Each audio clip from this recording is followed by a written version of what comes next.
तस्मै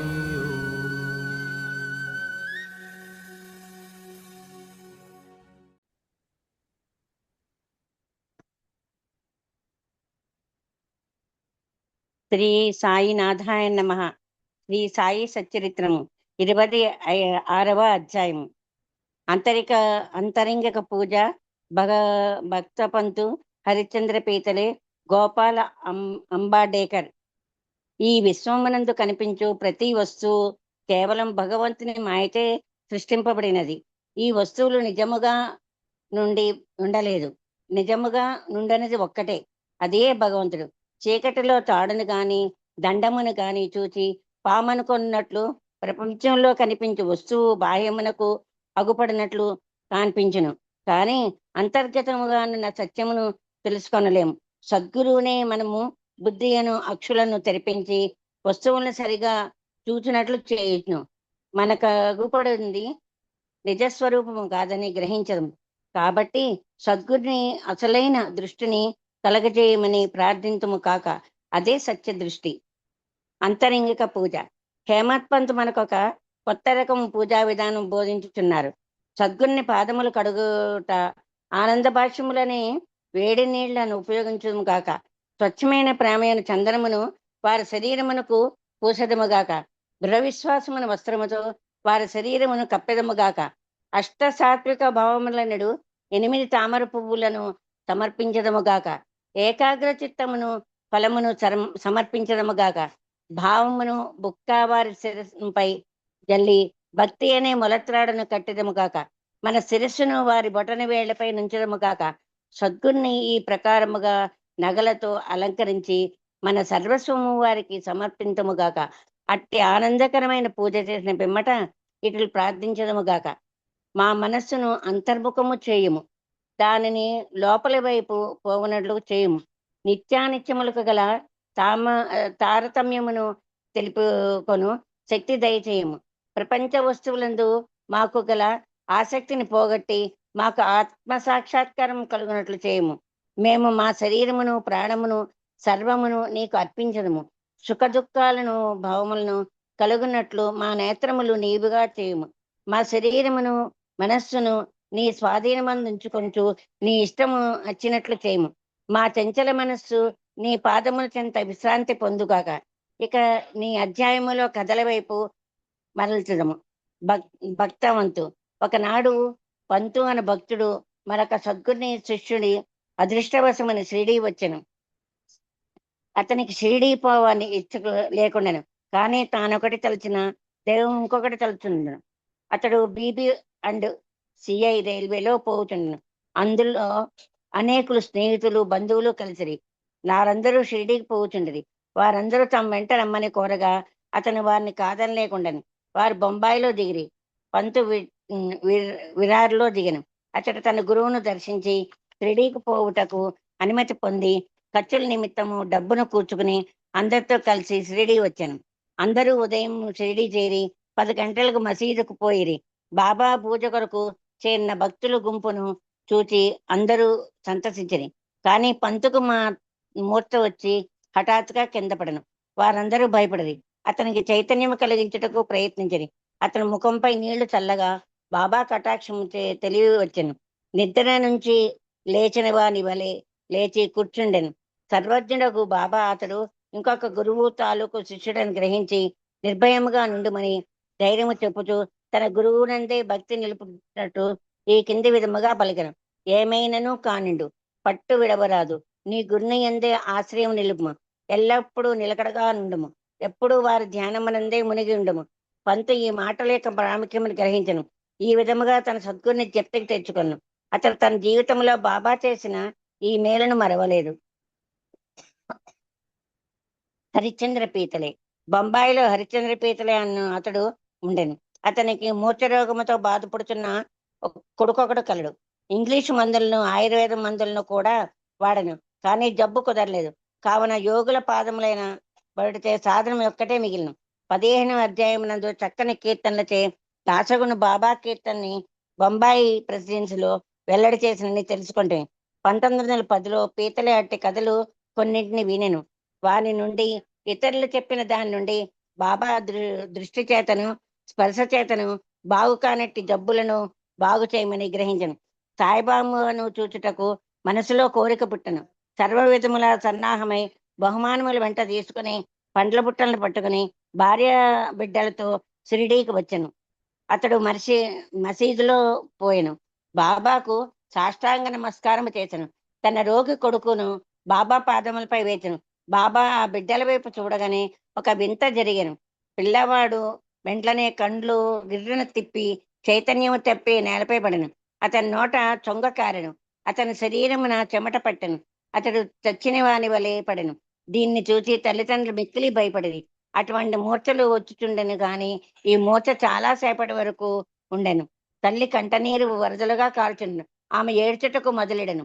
ఆమె స్థితి దొంగల నుండి తప్పించుకొనోలని ఒక గృహములోనికి పరిగెత్తగా అతన్ని నెత్తిపై పడినట్లు పులికి భయపడి పారిపోయి కషాయవాని చేతిలో పడిన ఆవు వలె ఎండచే బాధపడి చెట్టు నీడగా పోగా నది బాటసారిపై పడినట్లు లేచి భక్తుడు దేవాలయం పోగా అది వారిపై కూలినట్లుండెను.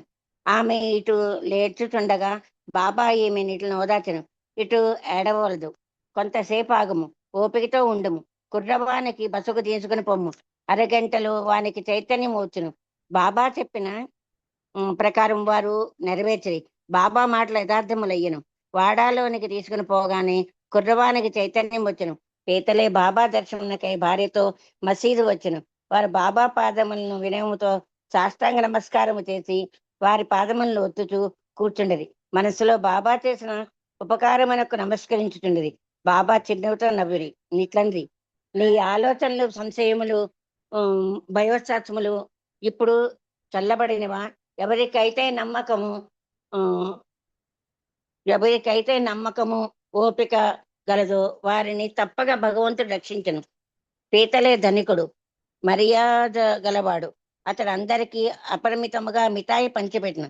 బాబాకి చక్కని పండ్లను తాంబూలమునిచ్చెను. పీతలే భార్య సాత్వికురాలు. ఆమె నిరాడంబరత ప్రేమ భక్తులతో నిండి ఉండెను.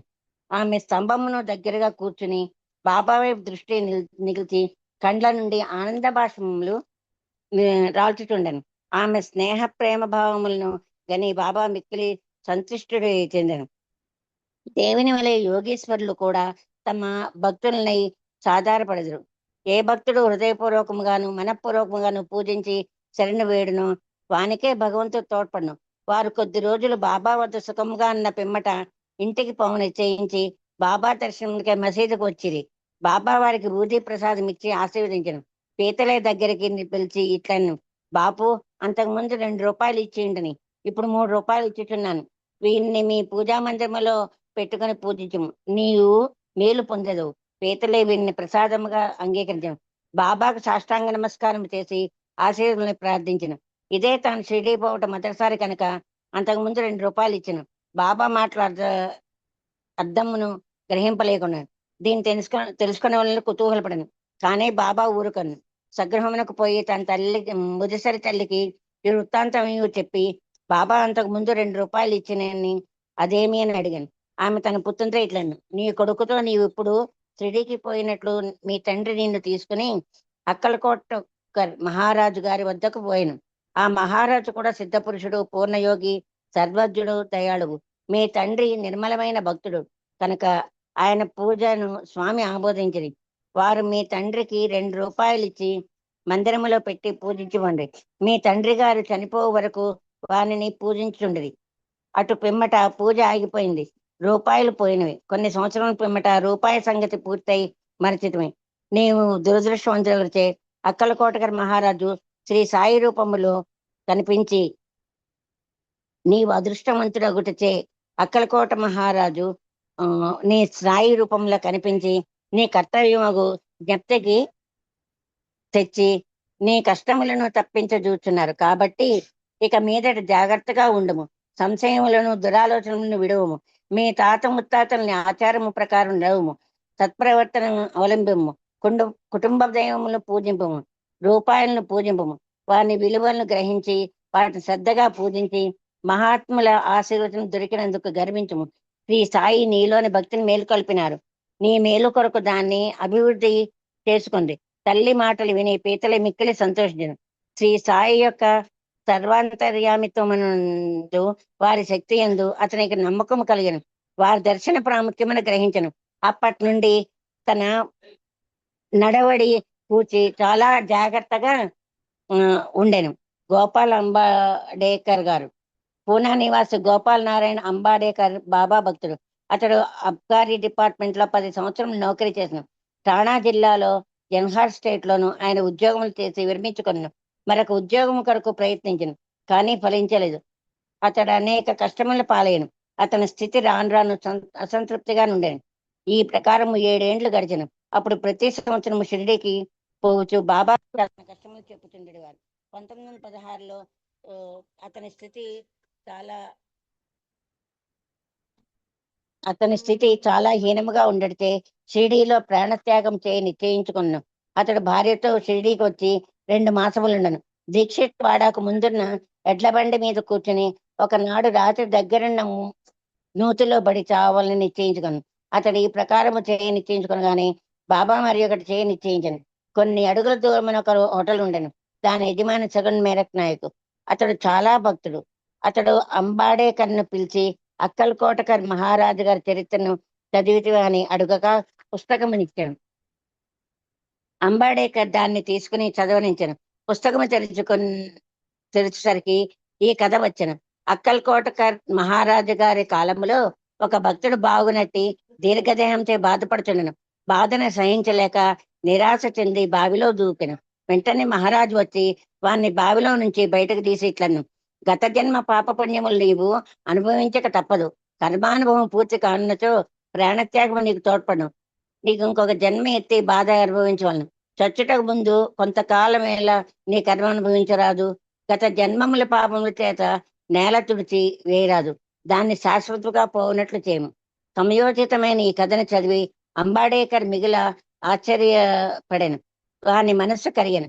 బాబా సలహా ఈ ప్రకారముగా లభింపనిచో వాడు చచ్చే ఉండను. బాబా సర్వజ్ఞత్వమును దయాళుత్వమును చూసి అంబాడేకర్కు బాబా యందు నమ్మకం బలపడి అతని భక్తి దృఢమయ్యను.